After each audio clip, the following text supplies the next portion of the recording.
What other dollar you murder for? Is that the one fighting for your soul? Je vais d'abord présenter et remercier d'abord les intervenants pour ensuite rentrer dans le fond du sujet. Première personne que je remercie, le premier intervenant, c'est Michel Chopineau, qui est courbevoisien. Il habite au Damier.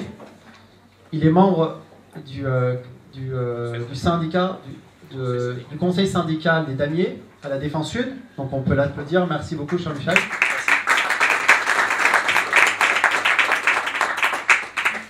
Deuxième personne que je remercie très chaleureusement, qui vient malgré son devoir de réserve. Il est commandant de police.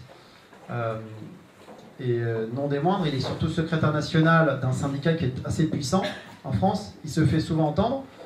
Il est donc secrétaire national du syndicat Synergie Officiers CFE-CGC, Mohamed Douane, que je remercie d'être venu chaleureusement.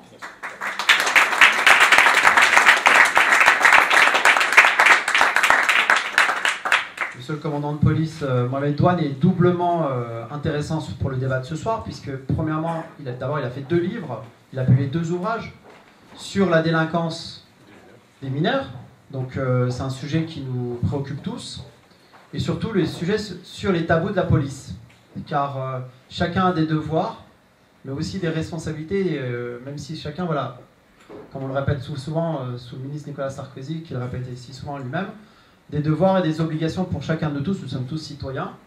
C'est pour cette raison qu'il n'y a pas de raison que chacun de nous tous puissions demander des droits. C'est pour ça que la police, un représentant de la police est là. Il y en a un autre qui est là pour un autre contexte. Mais il est également là pour vous dire voilà, quels sont vos droits en tant que citoyen. Troisième personnalité, et non des moindres, que je remercie très chaleureusement, c'est Christophe Coppen, commandant de police, et surtout le membre qui a été fondateur de la négociation RAID. Donc Christophe Coppen, en fait, que j'ai connu quand il était en exercice, m'a fait visiter même le camp d'entraînement du RAID.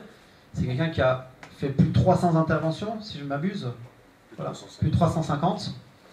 Il avait une technique qu'il a vraiment creusée, c'est la discussion, la psychologie et surtout le calme.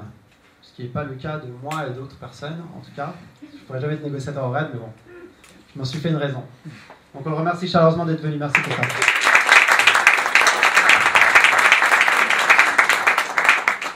Je remercie également notre 4e invité, qui a une personnalité qui, pour moi, est vraiment très chère.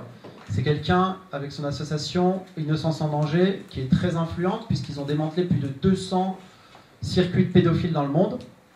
Ils ont démantelé ces circuits. Omer Assélier, qui préside et qui a fondé l'association Innocence en danger, est l'un des plus puissants dans le monde, puisqu'il est basé dans plus de 4-5 pays dans le monde. Elle me dira, je crois que c'est 11 pays. 12 pays, 12 bureaux. Voilà.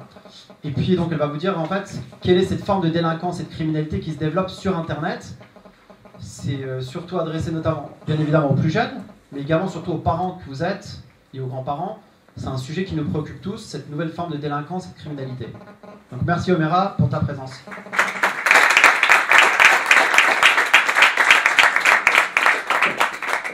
Et puis notre dernier invité, quelqu'un qui est assez connu dans la ville puisqu'il a été élu pendant 25 ans, de 83 à 2008. C'est quelqu'un pour qui j'ai une vraie amitié parce qu'en plus d'être compétent, il est aussi très chaleureux humainement. C'est Jacques Fratellia, pour qui je remercie beaucoup d'avoir accepté notre invitation. Merci beaucoup.